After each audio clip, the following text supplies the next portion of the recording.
എന്തോ പറഞ്ഞോണ്ടിരിക്കുകയാണ്. ആരത്? അതാരാ ഇത്ര സൗണ്ട്? എനിക്ക് അങ്ങനെ പറയാൻ അറിയത്തില്ല. അങ്ങനെ പറയാൻ അറിയത്തില്ല. എവിടെ? അയ്യോടാ സുരേഷേടാ, ഒന്ന് നമുക്ക് കേറാം. പ്രിയങ്ക ചേച്ചി, താങ്ക് യു സോ മച്ച്. അപ്പൊ ഇനി നമ്മുടെ ഷോയ്ക്ക് ഇവിടെ ഉണ്ടാവണം എന്ന് ഞങ്ങൾ ഒന്ന് റിക്വസ്റ്റ് ആണ്. ചേച്ചി please be on the side. ദേ 2 പേരോട് ഒന്ന് കേറാൻ പറയാണ്. സുരേഷ് ഏട്ടാ, അതെ, എനിക്ക് സത്യം പറഞ്ഞാല് എന്റെ സുരേഷ് ഇതെങ്ങനെ ഇത് ഒരു സൗണ്ട് ഇങ്ങനെ കിട്ടുന്നേ? അല്ല, അത് നേരത്തെ പറഞ്ഞില്ലേ, കുറച്ച് കൂട്ടി പറയുന്ന പറഞ്ഞില്ലേ, അത് തന്നെയാണ്, മിമിക്രി തന്നെയാണ്. ആണോ? ഇത് വലിയ അബദ്ധത്തിൽ പോയി ചാടിയ ആളാണ്. ഇതിങ്ങനെയാണ് ശബ്ദം എന്നൊക്കെ പറഞ്ഞിട്ട് പോയി അബദ്ധത്തിൽ ചാടി അവസാനം രക്ഷിക്കാനും ഞാനാ ചെല്ലേണ്ടി വന്നത്. വീഡിയോ ചെയ്തിടാൻ പറഞ്ഞു. ഭയങ്കര കുഴപ്പത്തിലായ പോലീസുകാരനാ. അതാണ്, സിവിൽ സർവന്റ് ആണ്, എക്സൈസ് ഓഫീസർ ആണ്. ശരിക്കും പറഞ്ഞാൽ DC-യുടെ ഡെപ്യൂട്ടി കമ്മീഷണറുടെ സ്പെഷ്യൽ പെർമിഷനിലാണ് സാർ ഇന്നിവിടെ വന്നേക്കുന്നത്.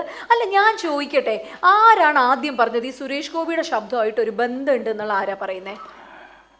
എന്തായാലും ഈ ഒരു ഷോയിൽ വരുമ്പോൾ ഞാൻ ആദ്യം തന്നെ എൻ്റെ സുരേഷ് ഏട്ടൻ്റെ ഫാൻസിനോടും ഇത് കണ്ടുകൊണ്ടിരിക്കുന്ന എല്ലാവരോടും ഞാൻ പറയും, ഈ മോഡുലേഷൻ ഞാൻ അങ്ങനെ തന്നെ കീപ്പ് ചെയ്യാൻ പോവുകയാണ്.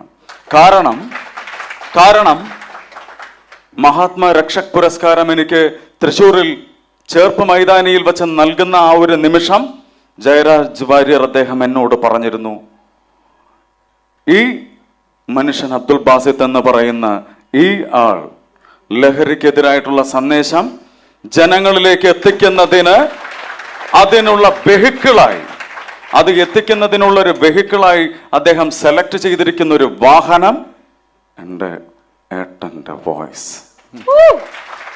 കാരണം ഈ ഒരു രീതിയിൽ പറഞ്ഞ് ഒരുപാട് ജനങ്ങളിലേക്ക് എത്തിക്കാൻ കഴിഞ്ഞു. അതിൽ നിന്നുള്ള ഒരുപാട് ഫീഡ്ബാക്കുകൾ എനിക്ക് കിട്ടി. ഒരുപാട് ആൾക്കാരിൽ നിന്നുള്ള മാറ്റം ഞാൻ അനുഭവിക്കുന്നുണ്ട്. മുന്നോട്ട് പോയിക്കൊണ്ട് തന്നെ ഇരിക്കും. എത്ര എതിർപ്പുകൾ വന്നാലും ട്രോൾ ചെയ്യാനും. അല്ല, ഞാൻ ഒറ്റ കാര്യം ചോദിച്ചോട്ടെ, സാറിന്റെ ഒറിജിനൽ സൗണ്ട് ഏതാ? എനിക്കറിയില്ല. അല്ല, എനിക്കൊന്നും മനസ്സിലാവുന്നില്ല. അല്ല, സുരേഷ് ചേട്ടൻ വന്ന് പറഞ്ഞ അതുപോലെ തന്നെ ഇതിങ്ങനെ കയറി വന്നപ്പോൾ ടിനിച്ചേട്ടൻ എന്നോട് വിളിച്ചു പറഞ്ഞു, എത്രയും പെട്ടെന്നൊരു വീഡിയോ ചെയ്തിടാനായിട്ട്, ഇന്ന മാതിരി ഇങ്ങനെയാണ്. അപ്പം ഞാൻ സംസാരിക്കുമ്പോൾ ചേട്ടൻ, ഞാൻ ആ ടൈമിൽ ഇതിനെക്കുറിച്ച് പറയാൻ തുടങ്ങിയായിരുന്നു. അങ്ങനെ വരെ ഞാൻ എൻ്റെ ജീവിതത്തിലെ എല്ലാ നിമിഷങ്ങളിലും ഞാൻ സുരേഷ് ഏട്ടനായിട്ടല്ല ഞാൻ ജീവിക്കുന്നത് എന്ന രീതിയിൽ പറയുമ്പോഴും അറിയാതെ എവിടെയെങ്കിലും കയറിപ്പോരുവോ എന്നുള്ള ഒരു പേടിയുണ്ടായിരുന്നു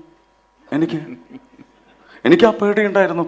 പക്ഷെ ഇപ്പൊ എനിക്ക് തോന്നുന്നത് ഞാൻ എൻ്റെ ശബ്ദം ഞാൻ മിമിക്രി ചെയ്യേണ്ടി വരും എന്നാണ് എനിക്ക് തോന്നുന്നത്. ഞാൻ ചോദിക്കട്ടെ സാറേ, വേറെ ആരെങ്കിലും സ്റ്റാർസിന്റെ സൗണ്ട് വല്ലതും മിമിക് ചെയ്യാറുണ്ടോ?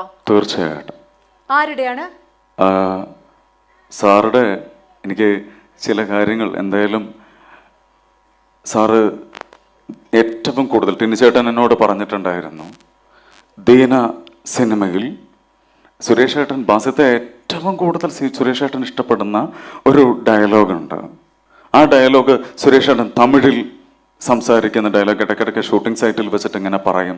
എന്നിട്ട് ടിനിച്ചേട്ടൻ എന്നോട് പറഞ്ഞിരുന്നു, എന്നോട് തമ്പിയ നീ ഗുണ്ടാസട്ടത്തിൽ ഉള്ളപ്പോട്ടിട്ടയാമേ, ഒരു നാളില്ല, ഒരു മണിക്കൂറില്ല, ഒരു നിമിഷം നീ അവനെ ഉള്ള വെച്ച് പാറ്. 234 തൊകുതിയില് എന്ത് തൊകുതി പോനാലും വന്ന് വെട്ടുവാൻ ദീന കയ്യെത്താൻ വെട്ടുവാൻ, ആദികേശവൻ കഴുത്ത വെട്ടുവാൻ.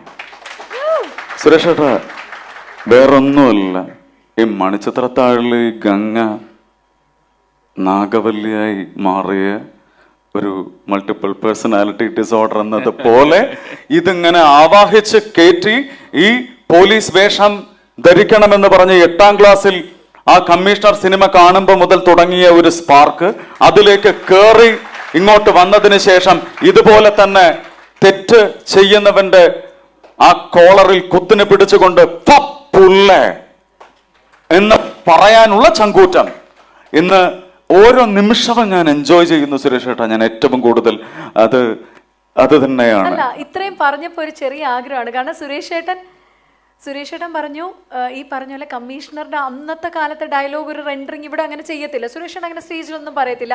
നമുക്ക് വേണ്ടി ചേട്ടനൊന്ന് അതാ പറഞ്ഞു തരാവോ സുരേഷ് ഏട്ടന്റെ അതേ ഒരു വൈബില്? എനിക്ക് ഒന്ന് എണീച്ച് നിൽക്കാവോ? എണീറ്റിരിക്കാം. കുറച്ച് റിവേർബ് കൊടുക്കാവോ? കാരണം വെറുതെ ഒന്നുമല്ല, അത് ഏട്ടൻ്റെ അടുത്തിരിക്കുമ്പോൾ എനർജി. ഞാൻ വെറുതെ ഇങ്ങനെ ഈ മറ്റേ വീഡിയോ യൂട്യൂബിലൊക്കെ ഇങ്ങനെ വെറുതെ റീൽസിൽ കാണുമ്പോഴും തന്നെ എനിക്കിങ്ങനെ കയറി വരും. ഇതിപ്പോൾ എത്രയും അടുത്താണ്. ഇത് magnetic power is so strong. എന്നെ അങ്ങോട്ട് അട്രാക്ട് ചെയ്തെടുക്കുകയാണത്. ഞാനത് അതുപോലെ തന്നെ പറയാം. അദ്ദേഹത്തിൻ്റെ ഏറ്റവും ഇഷ്ടപ്പെട്ട ഡയലോഗ് ഞാൻ ഏറ്റവും കൂടുതൽ